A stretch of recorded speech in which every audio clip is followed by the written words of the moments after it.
Nicole. And I'm Mike Garrity. And welcome to another episode of 3 Wide Life. This week we're talking trucks. We love grassroots racing, and there's nothing more grassroots than a bunch of pickup trucks running as fast as they can, moving each other out of the way and going for the win. We're talking all the way from the youth in the sport to the legends. First up, we're going to check in with our friends at KBM and talk with Joey Coulter, who had the opportunity of a lifetime. I started racing go-karts in Florida and raced go-karts for 6 years, started doing some local short track racing down there, and then got out of high school, moved up to Charlotte, and started racing Hooters Pro Cup in ARCA. And after a couple seasons in ARCA, we got a phone call from Richard Childress Racing and ran 2 good seasons for them, and now we're over here at Kyle Busch Motorsports. You know, things at Childress were just kind of a question mark, and so we said, you know what, let's kind of put our feelers out and just see what else is going on. And we got in contact with Rick Wren and Kyle, and things just, it was like a light bulb. I mean, I tell people the first ride I got with Childress came together pretty easily. This came together even easier because it just seemed like such a perfect fit. It's the perfect size organization. They got a lot of other great drivers, and everybody here is really good at winning. They don't even have enough room in their trophy case for all the trophies they got already. It was a lot of different things. One thing was just kind of finding the rhythm, finding what I like in a truck. The first year there was a lot of trying different things and just experimenting, and then looking back at it later and going, okay, I like this, I didn't like this, this is what we need here, this is what we need there. And the second year it was just kind of second nature. And then the team that we had, you know, was a brand new team the first year. We were a really solid team the second year. Just things getting rolling, and just the way that I approached racing in the truck series the first season. I wasn't going after wins every week. I was going after gaining respect from the other drivers and just finishing every lap. I think we had 0 DNFs our first year, and I think we ran all but 5 or 6 laps, I think. So we really did a good job getting all the seat time that we could, and that opened the doors up for the second year to go after the trophy every week. There's a lot of things that I've always watched him do and sat back and thought, man, I wish I could sit down and learn how he did that. You know, one of the things that I'm excited to start working with him about is just getting onto pit road. If you watch some of the Cup races, they'll put a little ticker up of time spent on pit road. He smokes them by at least a second every pit stop. And that's, you know, that's, again, like I said, that's one of my weak spots right now, is getting on pit road. So right away there's something that could really change how a race plays out. There's a lot of great drivers in the series, and it's a really big mix of veterans and younger guys with the same amount of experience, less experience. It's just all over the board. And it really makes for great racing because it's kind of like everybody's got something to prove. It's just a little bit different, and it makes it a lot of fun to be right in the middle of it. And the trucks, the way the bodies are, they're fast. They got a ton of downforce, a ton of side force. The only way to describe it is you just have to drive about it. And the harder you drive them, the faster they go. And it's a lot of people say, oh well, you run wide open almost everywhere. It's not nearly as easy as it sounds, but it's definitely as fun as it sounds. Well, hopefully we can take those banners around the corner about halfway down the wall over there. That's the goal. I mean, we're really excited. Harold and I are working together better than we ever have before. We're still carrying that momentum from last year. We're very excited to go back to a lot of those racetracks where we think we've really made a lot of progress, and just the help we're getting from Toyota. Some of the data that I've seen so far is just beyond anything I thought was out there. It's pretty impressive, and just, I think, adding all that together with what's already here.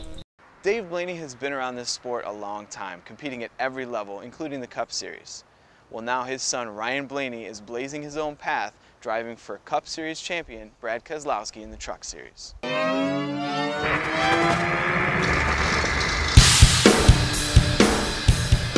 Growing up, being from Ohio, you know, it's really sprint car nation up there. So, and that's what my dad did for 20 years, racing with the Outlaws in Ohio, Pennsylvania, and all across the country. So You know, when I was young, you know, from the time I was born till about 5 years old, that's all I knew.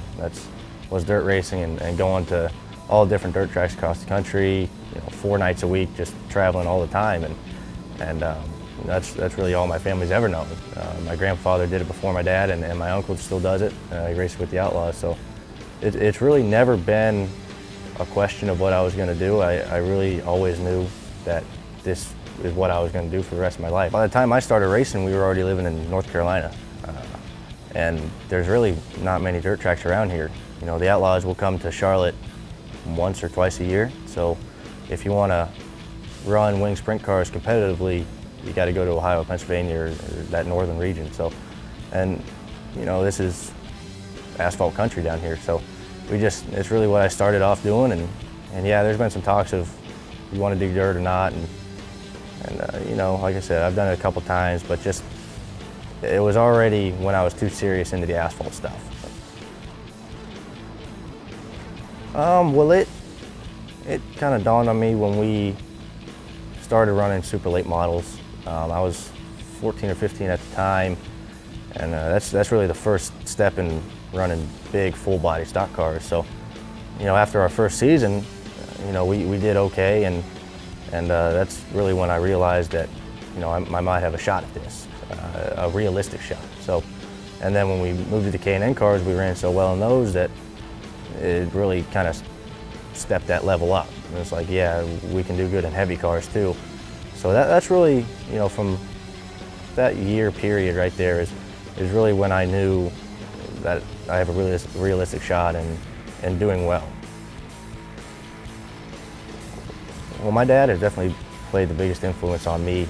He's taught me everything growing up, and he's still teaching me stuff today. You know, him being at the racetrack every single week is a big advantage. He is one of the few dads that know what to look for. You know, he's been there and he's experienced these things that he's not afraid to let me know of what I can do better and what he sees people doing that maybe can improve my driving style. So he's been the biggest influence on me in teaching me everything, and you know, he'll let me learn on my own sometimes, but you know, like I said, he's taught me everything I know, and he's still a big help every single weekend for me. Well, it's definitely overwhelming. As a younger guy, just walking into the Penske building is pretty. It's kind of intimidating, you know, especially when you sit down with Mr. Penske and you're able to talk to him and you think of what all he's done on the business side and on, you know, racing in Indy cars and in NASCAR. So it's definitely a privilege to be able to know those guys and be a part of that organization, and to be so close to Brad of what all he's done at such a young age has been terrific. And he's definitely taught me a lot here this past season, and keep learning from him and all he knows. I feel you know, really good with the changes we've made here. You know, from the manufacturer change to Ford to getting a second full-time truck is definitely going to be a big help in learning off each other and being able to you know, learn from, you know, just having 2 trucks has always been a benefit. You know, having more cars is you can learn from each other, and you got 4 different options. You know, you can try 4 different things for each team. So it's always better when you have more teams out there running. So, and as far as, I don't really feel a lot of pressure. It's a lot of, I get that question a lot. Do you feel pressure in running for Brad or Penske? And I don't really feel it as pressure, more of opportunity into proving yourself of what you can do as a race car driver, and proving that you can keep learning and keep growing. And you know, racing is probably one of the sports where you have to keep proving yourself week after week, you know, as a driver and as a whole team. So coming into this year, like I said, I feel good about it, with all the changes we've made and the personnel that we have here, and Penske helping us out a lot. It's looking up. Ty Dillon has a lot of pressure as the grandson of Richard Childress, son of Mike Dillon, and brother of already champion Austin Dillon. But he goes to the racetrack every weekend, accepting his role and looking to be as successful as possible. You know, it was never forced on us. We actually played football and baseball and a lot of other sports, and until we really started racing kind of late compared to most kids nowadays. I mean, I didn't start driving until I was 13 and Austin was 15. So, you know, my grandfather and dad never really pushed us into racing. It was just something that, you know, we had always been around with my grandfather and my dad being at it every weekend. And when my dad raced, we were little, so we would travel to the racetrack. So we knew so much about the sport, and we're so involved in it, but we never really got into the driving aspect until we were a little bit older. Then we finally made the decision to go race, and ever since then we've been in love with it. And I think the experience when we were younger and just being at the track with our grandfather and dad and learning everything through them, I think it's really helped us in our careers.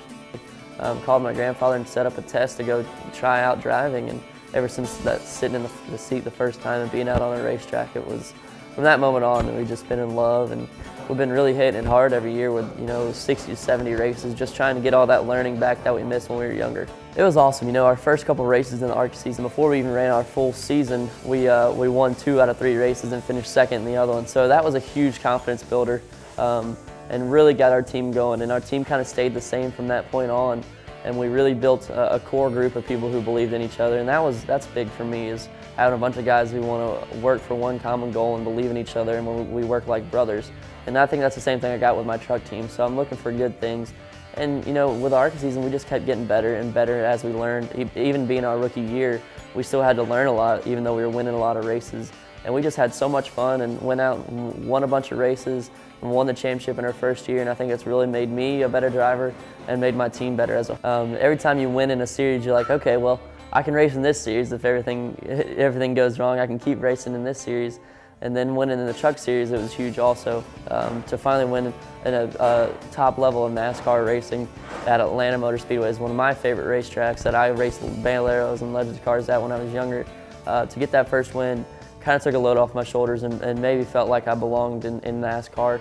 And now from then on, I've just tried to work harder to be best and hopefully win a lot more. He's not just my grandfather, he's one of my best friends, and he's always there to lean on and always there to help, because he's been through everything in this sport that's possible. So he's been on the driving side, the owning side, the media side. He knows everything that goes on, so he's always there for us to lean back on. And every time you think something's tough, you just watch what he does for a day. And he's got 10 times busier a day and has to do 10 times as much for everybody in his company. So he's the guy that I look up to, and he's the biggest role model. Him and my dad, my brother, I look up to them the most, and we all feed off of each other. It's cool to have a brother that you can say that has had as much success, if not more, as yourself, and to be able to do it together for our family and for RCR, that's what means the most to us. So we push each other to be the best, and hopefully one day we're racing for Cup championships side by side. Yeah, we always try and find an opportunity to run dirt, and that's where we started. Most of our racing was really started on dirt, and it meant a lot to my grandfather, and now it means a lot to us. So we try and find as much time on the off weekends to go race dirt. We have our own dirt racing team, Team Dillon Racing. We run Dale McDowell out of there just to keep our dirt late models up to snuff, and we still got that program going. We just came back from Volusia where we ran 7 nights in a row.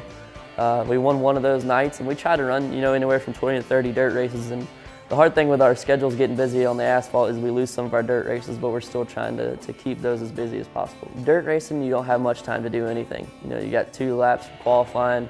Sometimes qualifying's your hot laps too. So you have to learn what your car is doing within a small amount of time. You have to, you know, do it through driving to make your car better sometimes, because you don't have that time to work on your car.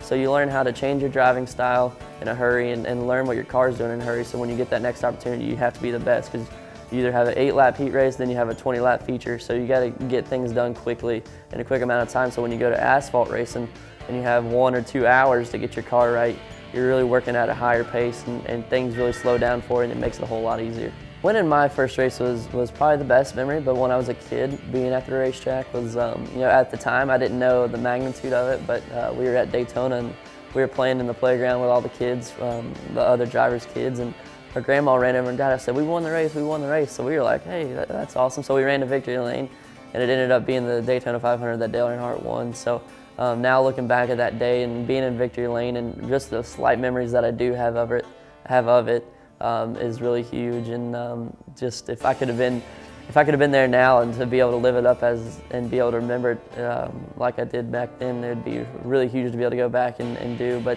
I'd say that's one of my greatest memories of all time. Next up, we have a legend in the sport with the most championships, most wins, and at 50, he is still competing up front with the best. Mike sat down with the legend Ron Hornaday to talk about how he got his start in the sport and what drives him to go back to the track every week. Ron, you've been in racing a long time. When did you first decide that you wanted to race, and how did that even start?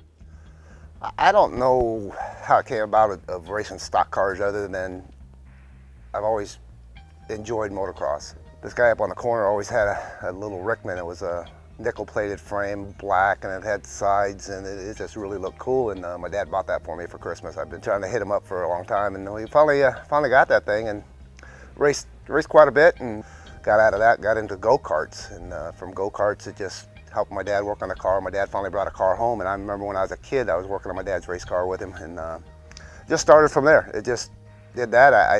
And I started working on other people's race cars. My dad kind of was fading out of racing, and he'd run a couple big races a year. But I was helping Don Knoll out working on his car. When I turned 16, I got to drive his big ramp hauler. It was one of those F600s with a flip-over cab, and that's kind of where I met Lindy. And once Lindy and I met, I was working on everybody's car. She says, well, all the time you spend on working on people's car, why don't you build your own? It's like, perfect. I'm gonna build my own race car. So you're working on everybody else's cars. Lindy says, man, you should build your own car.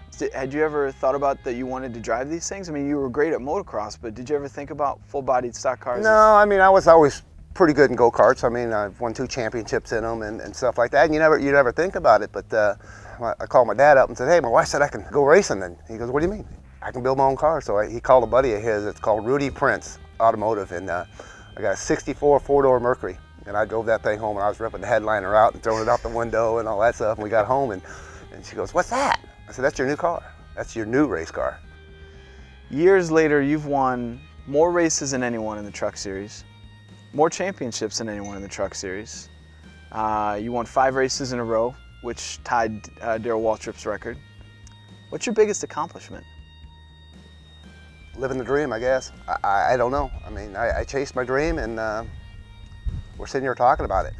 The only thing I have right now is trophies. And I can go to each racetrack, each race, and remember each lap that I've raced. And go to Iowa and make my 300 and something start. And as I go, everybody goes, what does that mean to you? So I'm old, I guess? I guess it means a lot of people, when I walk through that garage, has worked on almost anything I've ever drove. You look at the sponsors, what's helped support me, the owners. I mean, who's fortunate enough to drive for Dale Earnhardt, Rick Hendricks, AJ Foyt, Dave Carroll, Kevin Harvick. I mean, I drove for some great owners. And driven some pretty awesome car numbers, some pretty awesome stuff. Yeah, 3 wasn't, I mean, 3 was Dale Earnhardt. And Right. when I got to drive that Nationwide car, and it was 3 Napa on the side, that was pretty special. What race or series or track is left on the bucket list? Daytona. Is it Daytona? Daytona's the one. It's the days of thunder in my head I dreamed about, of going across the line upside down for the checkered flag. Why? I don't know. Is the racing as good as it was? Do the drivers make as much of a difference? Right now they don't in some of these racetracks. I mean, when you unload, you know what kind of day you had, and that's basically all the work's done back in the shop. These kids coming in nowadays, I don't know how to race them. I mean, you got these video games and everything else, and I tried Brendan Newberry's before we went to Mossport. The lay of the land, it might help, but I don't know if I got to learn how to race them games before I learn how to race the kids. A lot of kids are coming up with money. They get rides, they're guaranteed rides. They don't have any care in the world. Is it hard to race against those kids? I don't think so. I look at it as it takes 36 trucks to make a field. You can have a winner and a loser. So whoever wins, you got to figure out why. If it's their equipment, if they're younger, they're better shape, whatever, you got to do the same, if not better, to beat them. We don't know what these kids did. We can't say that. Doesn't matter. They're out there. They've got the qualifications, sponsors, or whatever they got on their truck to race. So I don't criticize anybody on stuff like that. Sure. I just want the respect of knowing that I've been around long enough into these racetracks. If they feel they don't have to respect me, I'll have to gain respect. The next couple of years, what's it look like for Ron Hornaday? we're working hard. I mean, we're going to run another year, and we're working on something the following year. And is it going to go my going away tour? Sure. You never know. As long as I'm still having fun, hey, I'll worry about today. Tomorrow's another day. Well, on behalf of all the 3-Wide folks, we want to thank you for not only taking the time, but for everything that you've done for motorsports.